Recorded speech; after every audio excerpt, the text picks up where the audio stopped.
Hello everyone, आप सभी का फिर से स्वागत है। ये वर्ल्ड ज्योग्राफी एनसीईआरटी का डिस्कशन है। हमारा आज का टॉपिक है पारिस्थितिक तंत्र व पर्यावरण। यह अध्याय 20 है। डिस्कशन को स्टार्ट करने से पहले मैं बता दूं, इसका पीडीएफ अवेलेबल है। अगर आपको पीडीएफ चाहिए तो Telegram channel, Telegram quiz group या चैनल के कम्युनिटी बॉक्स में जाइए, वहां पर इसके रिगार्डिंग में इंफॉर्मेशन को अपडेट कर दिया गया है। सबसे पहले पारिस्थितिक तंत्र के बारे में डिस्कस करेंगे। देखिए, पारिस्थितिक तंत्र का तात्पर्य उस अधिवासीय वातावरण से है जहां पर जैविक घटक और अजैविक घटक सतत रूप से परस्पर निर्भर होते हैं। इस परस्पर निर्भरता का मूल आधार है जैविक समुदाय के बीच खाद्य ऊर्जा का प्रवाह। जर्मन प्राणीशास्त्री अर्नेस्ट हैकेल ने 1886 में सर्वप्रथम पारिस्थितिकी शब्द का प्रयोग किया और इन्हें पारिस्थितिकी तंत्र के जनक के रूप में भी जाना जाता है। किसको? अर्नेस्ट हैकेल को। पारिस्थितिकी तंत्र की अवधारणा गत्यात्मक है, न कि स्थैतिक। यह एक खुला तंत्र है जिसमें प्राकृतिक कारणों से या मानवीय हस्तक्षेप के कारण परिवर्तन होते रहता है। किसी जीव का पहली इकाई जो होता है वो कोशिका होता है, सेल होता है। सेल से ऊतक का निर्माण, इसके बाद अंग, अंग से अंग तंत्र, इसके बाद जीव का निर्माण होता है। जीव जनसंख्या को डेवलप करते हैं। ये जनसंख्या समुदाय में, फिर समुदाय जो होता है पारितंत्र यानी इकोसिस्टम में, इसके बाद बायोम का निर्माण होता है। और ये सारे जो प्रोसीजर होते हैं एक जैव मंडल के अंतर्गत यानी बायोस्फीयर जो है इसके अंतर्गत ये सभी जो क्रियाएं हैं संपन्न होती हैं। पारिस्थितिकी तंत्र के जो घटक हैं, दो घटक हैं, जैव घटक और अजैव घटक। याद रखिएगा, पारिस्थितिकी तंत्र के दो कंपोनेंट्स हैं, जैव घटक और अजैव घटक। जैव घटक के तीन कह सकते हैं कि उपविभाग हैं, उत्पादक हैं, उपभोक्ता हैं और अपघटक हैं। उपभोक्ता कितने प्रकार के होते हैं? तीन प्रकार के होते हैं, प्राथमिक, द्वितीयक और तृतीयक। जो अजैव घटक हैं, मृत कार्बनिक पदार्थ, इसमें कार्बोहाइड्रेट्स, प्रोटीन, वसा, ह्यूमस आदि आते हैं। और अकार्बनिक पदार्थ, इसमें नाइट्रोजन, जल, ऑक्सीजन, प्रकाश, ऊर्जा आदि आता है। याद रखिएगा, जैव अथवा जैव या अजैव घटकों की अंतःक्रिया के द्वारा पारिस्थितिकी तंत्र का निर्माण होता है। जैव घटकों के अंतर्गत उत्पादक, उपभोक्ता तथा अपघटकों को सम्मिलित किया जाता है। उत्पादक वे होते हैं जो अपना भोजन स्वयं बनाते हैं, स्वयं निर्मित करते हैं और ये स्वपोषित होते हैं। ये क्लोरोफिल से युक्त होते हैं, इनमें क्लोरोफिल पाया जाता है। स्थलीय पारिस्थितिकी तंत्र में स्वपोषित शाक, झाड़ी, वृक्ष, जबकि गहरे जलीय पारिस्थितिकी तंत्र में फाइटोप्लैंक्टन प्रमुख उत्पादक होते हैं। क्लोरोफिल, आपको फोटोसिंथेसिस के बारे में अगर पता होगा तो क्लोरोफिल का कार्य क्या है आपको पता होगा। उपभोक्ताओं को शाकाहारी, मांसाहारी और सर्वाहारी में वर्गीकृत किया जाता है। जो उपभोक्ता भोजन के लिए पौधों पर निर्भर होते हैं उन्हें प्राथमिक उपभोक्ता यानी शाकाहारी या शाक भक्षी कहते हैं। और जो अन्य प्राणियों पर निर्भर होता है उसे मांसाहारी कहते हैं, जैसे शेर, बाघ, यानी ये मांस का सेवन करते हैं। सर्वाहारी उपभोक्ता के अंतर्गत कौन आता है? तो मनुष्य। ये साग, सब्जी और मांस दोनों का उपभोग करते हैं। अपघटक परपोषी होते हैं, डिकम्पोजर्स होते हैं। इनके अंतर्गत बैक्टीरिया और कवक आदि को सम्मिलित करते हैं। अजैव घटकों के अंतर्गत मृत कार्बनिक पदार्थ जैसे कार्बोहाइड्रेट्स, प्रोटीन, वसा तथा ह्यूमस और अकार्बनिक पदार्थ के अंतर्गत नाइट्रोजन, जल, इनको सम्मिलित किया जाता है। आहार श्रृंखला व आहार जाल क्या, फूड चेन क्या, इसके बारे में डिस्कस करेंगे। पारिस्थितिकी तंत्र में ऊर्जा का स्थानांतरण या जो ट्रांसफर कह सकते हैं, जो ऊर्जा का बहाव होता है श्रृंखलाबद्ध रूप से होता है, इसे फूड चेन कहा जाता है। आहार श्रृंखला में हरे पौधे उत्पादक होते हैं तथा उपभोक्ता आहार के लिए इन उत्पादकों पर निर्भर होते हैं, इन हरे पौधों पर निर्भर होते हैं। कुछ जीव सर्वभक्षी भी होते हैं जो खाद्य श्रृंखला में एक से अधिक स्तर पर नियंत्रण और निर्भरता रखते हैं। पारिस्थितिकी तंत्र की निरंतरता के लिए आहार श्रृंखला अति आवश्यक है। आहार श्रृंखला अति आवश्यक है। यहाँ पे आप जो कह सकते हैं, जो सिनॉप्सिस दिया गया देख सकते हैं। जैसे उत्पादक कौन है? यहाँ पे उत्पादक प्रवाल है। प्राथमिक उपभोक्ता कौन है? तो यहाँ पे देख सकते हैं मछली है। और द्वितीयक उपभोक्ता कौन है? तो कछुआ। इस तरह से डिकम्पोजर्स आप देख सकते हैं किस तरह से कि इनका विकास होता है। तो प्रोड्यूसर, प्राइमरी कंज्यूमर्स और सेकेंडरी कंज्यूमर, उत्पादक कौन होते हैं? जो खुद से भोजन को तैयार करते हैं और इस भोजन को मतलब कि जो खुद से भोजन का निर्माण जो करते हैं, इनके भोजन को ग्रहण करने वाले को प्राथमिक उपभोक्ता कहते हैं। और प्राथमिक उपभोक्ता को मतलब कि ग्रहण करने वाले जो लोग होते हैं या जो जीव जंतु होते हैं, ये सेकेंडरी कंज्यूमर होते हैं। ठीक है। जीवों की विभिन्न प्रजातियों के द्वारा अनेक प्रजातियों से भोजन प्राप्त करने के कारण आहार श्रृंखला में जटिलता आ जाती है, जिसके फलस्वरूप आहार जाल यानी फूड वेब का निर्माण होता है। पारिस्थितिकी तंत्र में आहार श्रृंखला में जितनी अधिक जटिलता होगी, जैविक विविधता जितनी अधिक होगी, पारिस्थितिकी तंत्र में संतुलन की संभावना भी उतनी ही अधिक होगी। याद रखिएगा। अच्छा, इसके बाद अगर बात करें तो यहाँ पर आप देख सकते हैं जैसे वनस्पति जो है, वनस्पति को कौन खाता है? कीट खाता है। कीट को कौन? मेढक। मेढक को कौन खाता है? सांप। और सांप को कौन खाता है? बाज। ठीक है। और या ऐसा भी हो सकता है कि जो वनस्पति है, वनस्पति को कौन खाता है? चूहा। और चूहा जो होता है या वनस्पति से जो प्राप्त खाद्य पदार्थ होते हैं, चूहा इसका उपभोग करता है और चूहा को जो है सांप खाता है। तो इस तरह से भी इसका निर्माण होता है। विभिन्न पर्यावरणीय दशाओं वाले पारिस्थितिकी तंत्र में एक पोषण स्तर से दूसरे पोषण स्तर में ऊर्जा का जो है ट्रांसफर भिन्न भिन्न होता है, स्थानांतरण भिन्न भिन्न होता है। विभिन्न पारिस्थितिकी तंत्र में यह सामान्यतः 5% से 20% तक होता है। स्थलीय पारिस्थितिकी तंत्रों में एक स्तर से दूसरे स्तर में जो है औसतन 10% ऊर्जा का स्थानांतरण हो पाता है। इसे 10% का नियम ही कहते हैं, 10% रूल कहते हैं। क्या कहते हैं? 10% रूल। जीवों की जाति और पर्यावरणीय दशाओं के अनुसार पारिस्थितिकी क्षमता में अंतर मिलता है, परंतु एक पोषण स्तर से दूसरे पोषण स्तर पर ऊर्जा की एक अल्प मात्रा ही स्थानांतरित हो पाती है। इसीलिए पारिस्थितिकी पिरामिड सामान्यतः 3 या 4 स्तर के ही होते हैं। यहाँ पे आप फिगर को देख सकते हैं, एनालिसिस कर सकते हैं। तो इसको एक बार अच्छे से एनालिसिस कर लीजिएगा। यह है पारिस्थितिकी पिरामिड। ठीक है। यह है आपका जैवमंडल, यह है आपका द्वितीय श्रेणी मांसाहारी सर्वाहारी, ये आपका जो है उपभोक्ता ऊर्जा है किलो कैलोरी में। ठीक है। अगर मान लीजिए जैवमंडल में अगर 1 किलो कैलोरी है, तो जैवमंडल द्वितीय श्रेणी के जो मांसाहारी या मांसाहारी सर्वाहारी जो है इनका जो ऊर्जा मतलब उपभोग ऊर्जा है यहाँ पे 10 है। इसको लोग जब ये मतलब कि अगर ये उपभोग करता है प्रथम श्रेणी मांसाहारी, तो इससे देख सकते हैं 100। और जो शाकाहारी है जैसे मतलब कि रैबिट है, इसके जो किलो कैलोरी है वो है 1000। और जो पौधे होते हैं इनमें जो कह सकते हैं जो किलो कैलोरी होता है वो 10,000 होता है। तो पौधे को कौन खाता है? रैबिट यानी शाकाहारी जो जीव है।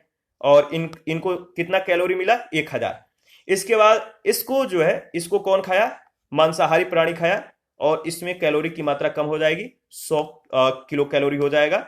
और जब इसको जो है प्रथम श्रेणी मांसाहारी को जब द्वितीय श्रेणी सर्वाहारी खाता है, तो इसको कम मतलब कि कैलोरी की प्राप्ति होती है। और जैवमंडल में जो है इसके बाद जो है इसका जब कह सकते हैं कि अस्तित्व जब समाप्त हो जाता है, तो जैवमंडल में जो कैलोरी की मतलब कि कैलोरी जो मिलता है वो बहुत कम हो जाता है। इसके अध्ययन के लिए जो है संख्या पिरामिड, बायोमास पिरामिड और ऊर्जा पिरामिड का अध्ययन किया जाता है। इसके अध्ययन के लिए संख्या पिरामिड, बायोमास पिरामिड और ऊर्जा पिरामिड का जो है स्टडी किया जाता है। इसमें अगर बात करें तो ऊर्जा पिरामिड का अध्ययन अधिक लोकप्रिय है। इसमें जो ऊर्जा पिरामिड है सबसे ज्यादा लोकप्रिय है। इसके अंतर्गत किसी भी पारिस्थितिकी तंत्र में प्रत्येक पोषण स्तर पर प्रति इकाई क्षेत्रफल यानी वर्ग मीटर में और प्रति इकाई समय 1 वर्ष में मतलब कि उपयोग की गई ऊर्जा की कुल मात्रा को प्रदर्शित करते हैं, इंडिकेट करते हैं। इस प्रकार अगर बात करें तो इसकी इकाई किलो कैलोरी प्रति वर्ग मीटर प्रति वर्ष है। ठीक है। पारिस्थितिकी तंत्र पर मानवीय प्रभाव, इसके बारे में डिस्कस करेंगे। तो ये प्रत्येक पारिस्थितिकी तंत्र में अलग अलग प्रकार के खाद्य प्रवाह प्रतिरूप और आंतरिक अधिवासीय विशेषताएं होती हैं। मानव ने विशेषकर जो है वर्तमान में पारिस्थितिकी नियमों के विपरीत इनसे पदार्थ और ऊर्जा का अत्यधिक दोहन किया है। परिणाम तो क्या हुआ कि मनुष्य की जो आयु या जो कार्य क्षमता है, कार्य करने की जो एनर्जी है या जो क्षमता है और खाद्य उपलब्धता जो है इसमें तो वृद्धि हुई है, किंतु अगर बात करें तो अन्य जीवों पर इसका प्रतिकूल प्रभाव पड़ा है, नकारात्मक प्रभाव पड़ा है। विश्व के अनेक भागों में पारिस्थितिकीय असंतुलन की जो है समस्या उत्पन्न हो गई है। तो मनुष्य ने मतलब जो है इन प्राकृतिक संसाधनों को काफी दोहन किया है, या ऊर्जा को काफी जो है दोहन किया है, जिससे मनुष्य की आयु, कार्य क्षमता, खाद्य उपलब्धता इसमें तो वृद्धि हो गई है, लेकिन अन्य जीवों पर इसका जो है प्रतिकूल प्रभाव पड़ा है और विश्व के जो अनेक भागों में पारिस्थितिकी कह सकते हैं जो असंतुलन है, इसकी समस्याएं उत्पन्न हो गई है। बढ़ते तापमान, ओजोन छिद्र, अम्लीय वर्षा और ग्रीन हाउस प्रभाव आदि के कारण संपूर्ण जीवमंडलीय पारिस्थितिकी तंत्र तेजी से असंतुलित हो रहे हैं। अनेक जीव और वनस्पति प्रजातियों का विनाश हो चुका है और कुछ अन्य विनाश के कगार पे हैं, इनका विनाश जारी है। संयुक्त राष्ट्र पर्यावरण कार्यक्रम यानी यूएनईपी, जिसका मुख्यालय नैरोबी में है, यूनाइटेड नेशन इन्वायरमेंट प्रोग्राम जो है, इसका मुख्यालय कहां पर है? नैरोबी में है। इसके रिपोर्ट के अनुसार विश्व में प्रतिदिन औसतन 50 प्रकार के जीव प्रजातियों का विनाश हो रहा है, जो वास्तव में आनुवांशिक विनाश है और पारिस्थितिकी तंत्र के संरक्षण और संवर्धन के लिए नवीन योजनाओं का निर्माण, क्रियान्वयन और चिंता की जो है आवश्यकता है। इस पर विचार करने की आवश्यकता है, संशोधन करने की जो है मतलब की जरूरत है। कई देशों ने इस दिशा में सराहनीय प्रयास भी किए हैं। भारत भी इन देशों में से एक है। ये भी जो है इससे काफी चिंतित है। जो हमारा पारिस्थितिकी तंत्र है, इसमें जो असंतुलन उत्पन्न हो रहा है, भारत इसको लेकर काफी जो है गहरा चिंता व्यक्त कर रहा है। औद्योगिक क्रांति के बाद से ही प्रकृति का दोहन संकट स्तर पर जो है बढ़ गया, संकट के सीमा पर पहुंच गया। औद्योगिक क्रांति जब हुआ उस समय से ही हमारा जो प्रकृति है इसका दोहन काफी मात्रा में होने लगा, बहुत ज्यादा होने लगा। और जहां अन्य सभी जीव जंतु पूर्णतः प्रकृति के द्वारा निर्धारित दशाओं पर निर्भर होते हैं, वहीं मनुष्य प्रकृति के जैव और जैव और बात करें तो अजैव घटकों में अत्यधिक परिवर्तन करने की क्षमता रखता है। मानवीय जनसंख्या की विस्फोटक वृद्धि से पारिस्थितिकी सेवाओं पर भार बढ़ा है। मानव जनसंख्या काफी बढ़ रहा है, जिससे पारिस्थितिकीय जो सेवाएं हैं, जो हमें मतलब कि जो हमें भूमि दे सकती है, जो हमें इन्वायरमेंट दे सकता है, उनकी सेवाओं की जो उपभोग है काफी बढ़ रहा है, जिससे आहार श्रृंखला, जो हमारा जो फूड वेव है या जो फूड चेन है, यह संतुलित हो रही है। साथ ही मनुष्य ऐसे पदार्थों का उपभोग कर रहा है जो पर्यावरण को प्रदूषित करते हैं। इनसे पारिस्थितिकीय असंतुलन की समस्याएं उत्पन्न हुई है और इसे 3 प्रमुख वर्गों में रखकर देखा जा सकता है। तो पर्यावरणीय असंतुलन से उत्पन्न जो समस्याएं हैं, इनको हम लोग देखेंगे। यहाँ पे आप देख सकते हैं, जैसे पहला है स्थलीय वातावरण से संबंधित समस्याएं, जैसे वनों का विनाश, मृदा प्रदूषण, जलीय प्रदूषण। इसके बाद है वायुमंडलीय वातावरण से संबंधित समस्याएं, ठीक है, जैसे ओजोन छिद्र, भूमंडलीय तापन, अम्लीय वर्षा। ओजोन छिद्र के अंतर्गत अगर बात करें तो प्रवाल जीवों का विनाश हो रहा है, जो प्रवाल जीव हैं इनका विनाश, प्लैंकटन घास का जो है नष्ट होना ओजोन छिद्र के कारण। इसके बाद जो भूमंडलीय तापन है, इसके कारण समुद्री जल स्तर में वृद्धि हो रहा है। द्वीपों के समुद्री जल स्तर में कैसे वृद्धि हो रहा है? जो ग्लेशियर हैं पिघल रहे हैं, इनके पिघलने से जो पानी का जो सी लेवल है काफी बढ़ रहा है। द्वीपों के जलमग्न होने की स्थिति है। जो सी लेवल अगर बड़ा मतलब कि अधिक होगा समुद्र में, ग्लेशियर पिघल के जब आएंगे तो ये क्या होंगे, इनके लेवल में परिवर्तन कर देंगे, द्वीपों के जलमग्न होने की स्थिति काफी जो है संभावित हो जाएगी। इसके बाद जैविक वातावरण से संबंधित जो समस्याएं, जैसे विभिन्न वनस्पतियों और जैव प्रजातियों का विनाश, आहार श्रृंखला पर प्रतिकूल प्रभाव, तो याद रखिएगा। इसके बाद अम्लीय, देखिए जो वायुमंडलीय वातावरण से संबंधित जो समस्याएं, इसमें अम्लीय वर्षा भी है। अम्लीय वर्षा के कारण क्या है, इसका याद रखिएगा, प्रकाश संश्लेषण की क्रिया में बाधा होता है। अम्लीय वर्षा होगा तो प्रकाश संश्लेषण यानी फोटोसिंथेसिस जो प्रोसीजर है, इसमें समस्याएं उत्पन्न हो सकती है। मत्स्य उद्योग पर प्रतिकूल प्रभाव पड़ता है। देखिए स्थलीय वातावरण से संबंधित जो समस्याएं हैं, इसके अंतर्गत वनों का विनाश, स्थल से संबंधित जो समस्याएं हैं उन समस्याओं को देखेंगे, जैसे वनों का विनाश, मृदा क्षरण, मृदा प्रदूषण, मृदा में लवणता और क्षारीयता की वृद्धि, भूमिगत जल में ह्रास की समस्याएं आती हैं। पर्यावरण संतुलन के लिए पर्वतीय क्षेत्रों के 60% और मैदानी क्षेत्रों के 20% भाग में वन का होना आवश्यक है। कुल मिलाकर अगर बात करें तो संपूर्ण स्थल के 33% क्षेत्रफल पर वन होना आवश्यक है, ठीक है, फॉरेस्ट होना आवश्यक है, जबकि वैश्विक वन संसाधन आकलन के अनुसार 2020 के आकलन के अनुसार अगर बात करें तो वर्तमान में 31% भूभाग पर ही वन है, 33% पर नहीं, 31% पे, 2% कम है। इस प्रकार विश्व में औसतन वन क्षेत्र प्रायः अपेक्षानुसार कम है, परंतु इनका क्षेत्रीय वितरण अत्यधिक विषमता युक्त है।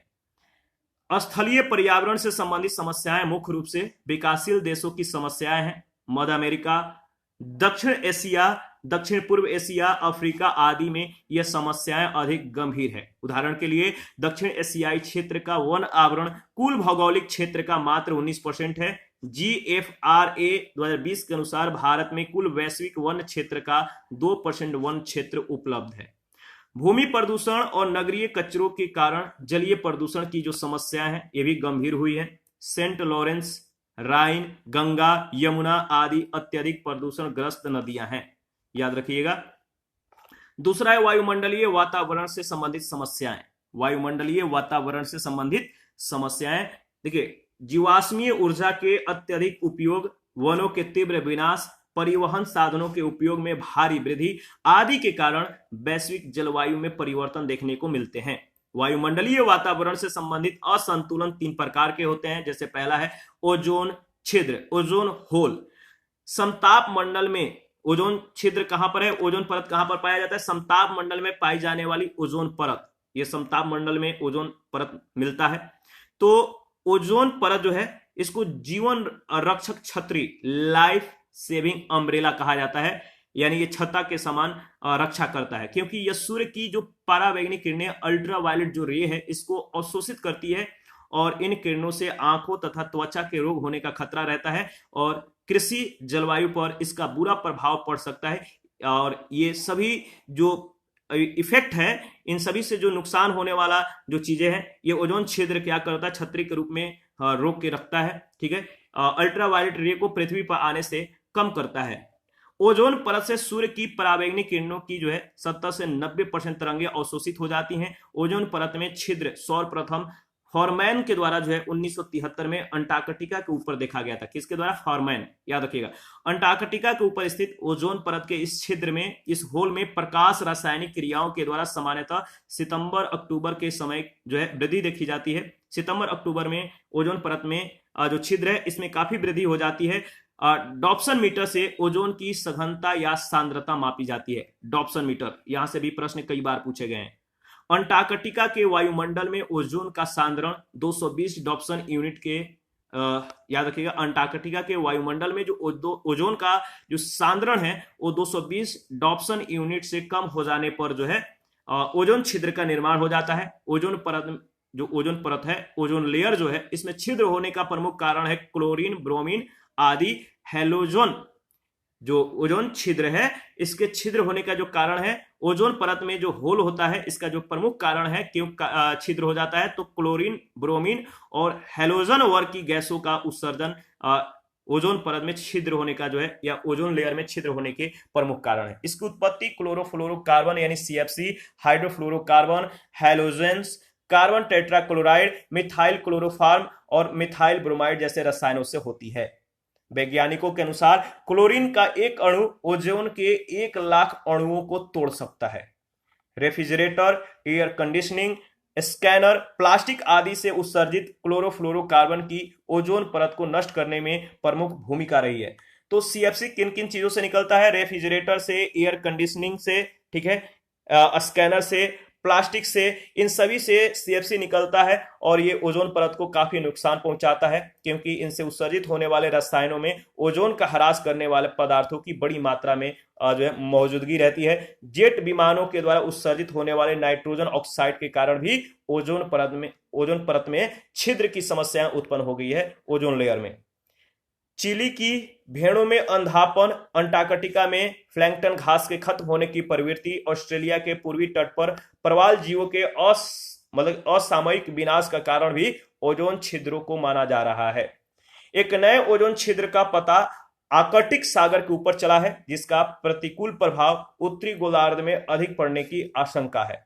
ओजोन परत में बढ़ते, देखिए, जो ओजोन लेयर है इसमें जो छिद्र है, इसके बढ़ते छिद्र को रोकने के लिए ओजोन लेयर में जो छिद्र है उसको बढ़ने से रोकने के लिए 1987 में मॉन्ट्रियल यानी कनाडा में एक अंतर्राष्ट्रीय सम्मेलन को आयोजित किया गया था। मॉन्ट्रियल प्रोटोकॉल को जो है मतलब कि आयोजित किया गया था, जिसमें ओजोन छिद्र के लिए उत्तरदायी रसायनों में कटौती के लिए विभिन्न राष्ट्रों की सहमति ली गई थी। ठीक है, याद रखिएगा जो मॉन्ट्रियल प्रोटोकॉल है किससे संबंधित है, ये इंपॉर्टेंट है। 16 सितंबर 1987 को ही मॉन्ट्रियल संधि पर 46 देशों ने हस्ताक्षर किए थे। इसीलिए प्रत्येक वर्ष 16 सितंबर को ओजोन दिवस मनाया जाता है। ओजोन दिवस कब मनाया जाता है? 16 सितंबर को। ओजोन परत के क्षय की सर्वप्रथम जानकारी 1974 में अमेरिकी रसायन शास्त्री एफ सेरेकुड रोलैंड और मैरिनी मोलिना ने दी थी। किसने दिया था? तो अमेरिकी रसायन शास्त्री एफ सेरेकुड रोलैंड और मैरिनी मोलिना ने। क्लोरोफ्लोरोकार्बन सूर्य की किरणों से प्रतिक्रिया करके क्लोरीन और क्लोरीन मोनोऑक्साइड के अणु उत्सर्जित करते हैं जो ओजोन को क्षति पहुंचा रहे हैं। परिणाम स्वरूप 1974 में अमेरिका, नॉर्वे, स्वीडन और कनाडा जैसे देशों ने उन एयर सोलो के निर्माण पर जो है प्रतिबंध लगा दिया, जिनमें से सीएफसी का जो है मतलब कि उत्पाद या जिनमें सीएफसी का मतलब कि कह सकते हैं कि उत्पादन हो रहा था, या उन सभी एरोसोल के निर्माण पर मतलब कि बैन कर दिया गया जो सीएफसी को उत्पादित कर रहे थे, जिससे ओजोन परत जो है ओजोन परत में काफी नुकसान पहुंच रहा था। ओजोन को बचाने के इन्हीं प्रयासों के अंतर्गत वियना सम्मेलन में मॉन्ट्रियल संधि पारित की गई। इस संधि के अंतर्गत 1994 तक जो है सीएफसी का स्तर 1986 के स्तर के 80% तक कम करने और 1999 तथा 1986 का स्तर के 1999 तक 1986 का स्तर के 50% तक कम करने का लक्ष्य रखा गया। इस बात को समझिएगा।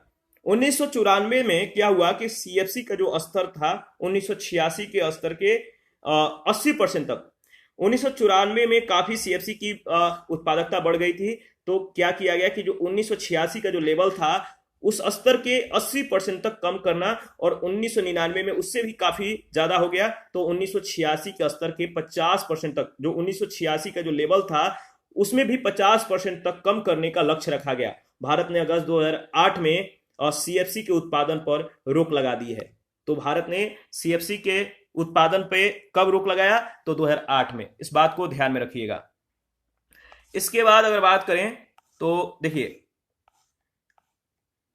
किगाली संशोधन क्या है। किगाली संशोधन मॉन्ट्रियल प्रोटोकॉल के अंतर्गत सीएफसी के उपयोग को हाइड्रोफ्लोरोकार्बन में परिवर्तित कर दिया गया, जो ओजोन परत को नष्ट नहीं करते, किंतु इन्हें वैश्विक टेम्परेचर या तापमान जो है उत्पन्न करने में ये बेहद शक्तिशाली पाया गया। तो मॉन्ट्रियल प्रोटोकॉल के अंतर्गत सीएफसी के अंतर्गत जो सीएफसी था इसके उपयोग को हाइड्रोफ्लोरोकार्बन में परिवर्तित कर दिया गया, जो ओजोन परत को नष्ट नहीं करने या ये ओजोन परत को नष्ट तो नहीं करता था, लेकिन ये वैश्विक तापमान उत्पन्न करने में बेहद शक्तिशाली पाया गया, क्योंकि मॉन्ट्रियल प्रोटोकॉल के मूल प्रावधानों के अंतर्गत इन्हें समाप्त नहीं किया जा सकता था। किगाली संशोधन ने जो फ्लोरोकार्बन है हाइड्रोफ्लोरोकार्बन HFC इसके विनिमयन के लिए मॉन्ट्रियल समझौतों को जो है क्या किया गया? सक्षम बनाया गया। किगाली समझौते को अक्टूबर 2016 में 197 देशों के द्वारा मॉन्ट्रियल प्रोटोकॉल के अंतर्गत हाइड्रोफ्लोरोकार्बन कटौती को चरणबद्ध तरीके से समाप्त करने के लिए रवांडा की राजधानी किगाली में अपनाया गया। इस संशोधन का लक्ष्य था 2047 तक HFC खपत में 80% से अधिक की कमी करना।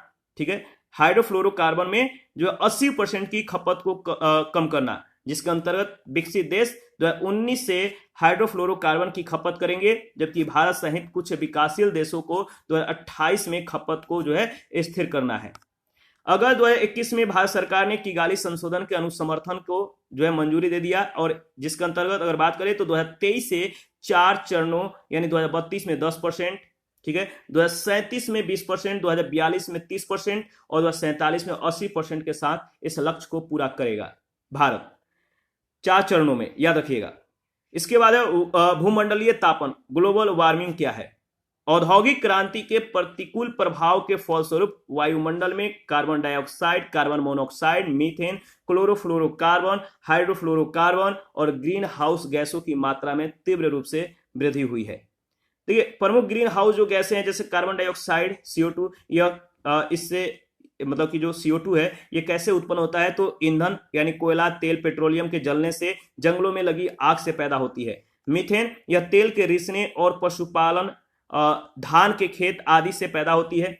इसके बाद नाइट्रोजन ऑक्साइड N2O जो है ये खेतों से और ईंधन के जलने पर निकलती है। हाइड्रोफ्लोरोकार्बन जो है ये औद्योगिक क्रियाओं के द्वारा उत्पन्न अवशिष्ट पदार्थों से, और जो क्लोरोफ्लोरोकार्बन है ये प्रोपेलेंट और कंडीशनर में क्लैंक के रूप में।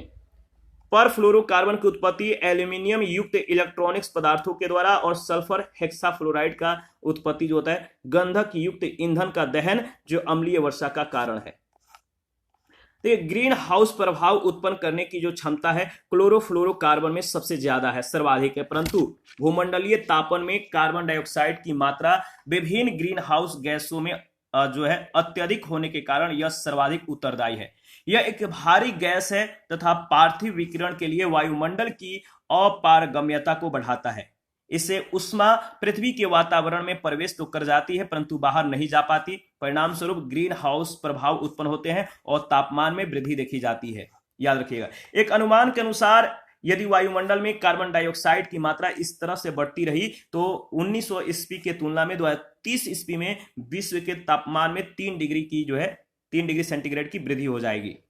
IPCC की 5वीं रिपोर्ट के अनुसार वैश्विक तापमान में या टेम्परेचर में पूर्व औद्योगिकीकरण के स्तर के तुलना में 1.5 डिग्री से 2 डिग्री तक जो है वृद्धि हो जाएगी, और भूमंडलीय तापन के कारण हिम क्षेत्र पिघलेंगे, जिसके परिणाम स्वरूप समुद्री जल स्तर 2.5 से 3 मीटर तक बढ़ जाएगा। इससे अनेक द्वीप और तटीय क्षेत्रों के डूबने की जो है आशंका है, जैसे कि प्रशांत महासागर का तुवालू और कार्टरेट द्वीप प्राय डूब गए हैं। निकट भविष्य में मालदीव के भी जलमग्न होने की आशंका है। एसिड रेन क्या है, अम्लीय वर्षा कैसे होती है, तो वायुमंडल में सल्फर डाइऑक्साइड, नाइट्रोजन के ऑक्साइड, क्लोरीन और फ्लोरीन जैसे हैलोजन तत्वों को मिलने से वर्षा जल में अम्लीयता की मात्रा बढ़ जाती है, और वर्षा में सल्फ्यूरिक अम्ल, नाइट्रिक अम्ल और हाइड्रोक्लोरिक अम्ल आदि के मिश्रण का पर्यावरण पर प्रतिकूल प्रभाव पड़ता है। याद रखिएगा, वर्षा जल का pH मान 5 से नीचे आ जाता है तो यह जीवों और वनस्पतियों के लिए अत्यधिक जो है हानिकारक हो जाता है। वनस्पतियों के क्लोरोफिल पर इसका विपरीत प्रभाव पड़ता है। क्लोरोफिल जो होते हैं ये भोजन को बनाने में काफी मददगार होते हैं। उनकी प्रकाश संश्लेषण की क्रिया जो है बाधित हो जाती है। क्लोरोफिल में अगर कुछ कमी आएगा, क्लोरोफिल प्रभावित होगा तो फोटोसिंथेसिस की क्रिया है ये बाधित हो जाएगी। पेड़ पौधे अपने भोजन नहीं बना पाएंगे, इनसे उनके पत्ते पीले पड़ने लगते हैं और उनका असामयिक जो है विनाश हो जाता है। समय से पहले इनका जो है विनाश होने लगता है। संगमरमर की इमारतों पर भी इनका नकारात्मक प्रभाव पड़ता है। ताजमहल के धूमिल होते रंग के संदर्भ में इसे समझा जा सकता है। जो एसिड जो रेन है इसका जो घातक परिणाम देखने को मिलेगा वो आप ताजमहल को देख सकते हैं। ताजमहल की जो सौंदर्यता है, जो उसकी जो कह सकते हैं कि जो संगमरमर है वहां पे आप देखिएगा तो एसिड रेन के कारण उसके संगमरमर काफी खराब हो रहे हैं, पीले पड़ गए हैं, काले पड़ गए हैं। तो इसके प्रभाव को आप देख सकते हैं। जैविक वातावरण पर जो प्रभाव है वो कैसे, तो पारिस्थितिकी असंतुलन का सर्वाधिक प्रतिकूल प्रभाव जीवमंडल पर पड़ा है। यूनाइटेड नेशन एनवायरनमेंट प्रोग्राम की एक रिपोर्ट के अनुसार प्रतिदिन 50 जैविक प्रजातियां विलुप्त होने के श्रेणी में आ रही हैं। यह जैविक विनाश वनों के विनाश से भी संबंध है। ये जैविक विनाश वनों के विनाश से संबंधित है। IUCN की रेयर डेटा बुक के माध्यम से यह बताया गया है कि कौन से वन्य जीव किस संकट स्तर पर है, इनका जो संकट है किस चरण में पहुंच गया है, जिनका संरक्षण अति आवश्यक है। प्रेयरी भैंस, याद रखिएगा, सफेद हाथी, सफेद बाघ, दरियाई घोड़ा, चिंपैंजी, व्हेल, डॉल्फिन, प्रवाल जीव आदि अत्यधिक जो है संकटग्रस्त के श्रेणी में रखे गए हैं। पुनः जैव तकनीकी से उत्पन्न ट्रांसजेनेटिक बीजों और जीवों के कारण परंपरागत बीज का और जीव क्रमशः जो है विलीन होते जा रहे हैं। मानव की संख्या में अनियंत्रित वृद्धि और प्रकृति के अनियोजित और अनियंत्रित दोहन से जो है आहार श्रृंखला प्रतिकूल रूप से प्रभावित हुआ है, जिससे जैव विविधता में कमी आई है। IUCN जो लाल सूची है, रेड लिस्ट है, इसके बारे में अगर बात करें तो संकटग्रस्त प्रजातियों की अंतर्राष्ट्रीय प्रकृति संरक्षण संघ लाल सूची, जिसे रेड डेटा सूची जो है कहते हैं विश्व के पौधों और पशुओं के जातियों की संरक्षण स्थिति से संबंधित सबसे ये व्यापक तालिका है। लाल सूची की जो श्रेणियां हैं, IUCN की लाल सूची में हर जीव जाति को 9 में से एक श्रेणी में प्रदर्शित किया जाता है। यह श्रेणी उनकी कुल जनसंख्या में गिरावट की दर, भौगोलिक विस्तार के क्षेत्र, उनके क्षेत्र के बाहर जाने की जो सीमा है, इसके आधार पर किया जाता है। यह श्रेणियां निम्नवत हैं। जैसे पहला है विलुप्त। इस जाति का कोई भी, विलुप्त का मतलब है अगर किसी जाति को या किसी पेड़ पौधे जीव जंतु को अगर विलुप्त के श्रेणी में रखा जाता है तो इसका मतलब है इस जाति का कोई भी जीवित सदस्य न शेष हो, यानी जीवित सदस्य अब नहीं है। ठीक है, कई एक सालों पर देखने को नहीं मिला है, 10 साल हो गए हैं, कोई जीव जंतु या पेड़ पौधे जिनका अस्तित्व अब नहीं है, उसको विलुप्त के श्रेणी में रख दिया गया है या रखा जाता है। वन विलुप्त के बारे में अगर बात करें तो यह जाति वनों से पूर्णतः समाप्त हो चुकी है। वन विलुप्त जो है, ये जाति जो है वनों से पूर्णतः समाप्त हो चुकी हैं। वह इसके बचे हुए जो सदस्य केवल चिड़ियाघर या अपने मूल निवास स्थान से अलग किसी कृत्रिम निवास स्थान पर जीवित हैं। घोर संकटग्रस्त का मतलब है इस, यानी जिसे क्रिटिकली इंडेंजर्ड कहते हैं, इस जाति का वनों से विलुप्त होने का गंभीर खतरा बना हुआ है। मतलब कि इस जाति का विलुप्त होने की जो खतरा है काफी ज्यादा है, लेकिन विलुप्त नहीं हुए होने की संभावना काफी ज्यादा है। संकटग्रस्त यानी इंडेंजर्ड, इस जाति का वनों से विलुप्त होने का संकट बना हुआ है। असुरक्षित यानी जो वनरेबल है, VU, इस असुरक्षित श्रेणी में किसको रखा जाता है? इस जाति के वनों में या इस श्रेणी के अंतर्गत उस जाति को रखा जाता है जो संकटग्रस्त हो जाने की संभावनाएं उनमें ज्यादा है। संकटग्रस्त होने की जो संभावना है, उन जीव जंतु पेड़ पौधों को असुरक्षित के श्रेणी में रखा जाता है। और संकट निकट के संदर्भ में अगर बात करें तो इस जाति के निकट भविष्य में संकटग्रस्त हो जाने की जो संभावना है, इसको मद्देनजर इसे संकट निकट के श्रेणी में रखा जाता है। और संकट मुक्त श्रेणी में किसको रखा जाता है? इस जाति को बहुत कम खतरा है, विस्तृत क्षेत्र में बड़ी संख्या में पाई जाने वाली जो जाति है, इसको संकट मुक्त श्रेणी में रखा जाता है। आंकड़ों का अभाव यानी इस डेटा जो डेफिशिएंट है, इस लिस्ट में किसको रखा जाता है? तो इस जाति के बारे में आंकड़ों की कमी से उसकी संरक्षण स्थिति और संकट का अनुमान नहीं लगाया जा सकता है, उसको आंकड़ों का अभाव के श्रेणी में रख दिया जाता है। अनाकलित, इस जाति की संरक्षण स्थिति का IUCN के संरक्षण मानदंड पर आकलन अभी तक नहीं किया गया है। तो ये सभी जो श्रेणियां हैं इसको ध्यान में रखिएगा। लाल सूची की श्रेणियां हैं, 9 हैं, और किसको किस में रखा जा सकता है आपको ध्यान में रखना है। नेक्स्ट हमारा जो सेशन होगा, पर्यावरण संरक्षण और विकास के दिशा में किए गए कुछ प्रमुख प्रयास, इसको नेक्स्ट सेशन में डील करेंगे। अभी जो है अभी के लिए इतना ही। आप अपना प्रतिक्रियाएं देते रहिए, आपके प्रतिक्रियाओं का हमें बेसब्री से इंतजार रहता है। जिन लोगों ने Telegram channel, Telegram quiz group, Facebook page, Instagram को ज्वाइन नहीं किया है, वीडियो के डिस्क्रिप्शन बॉक्स में उसका लिंक है, आप ज्वाइन कर सकते हैं। थैंक यू, मिलते हैं नेक्स्ट सेशन में।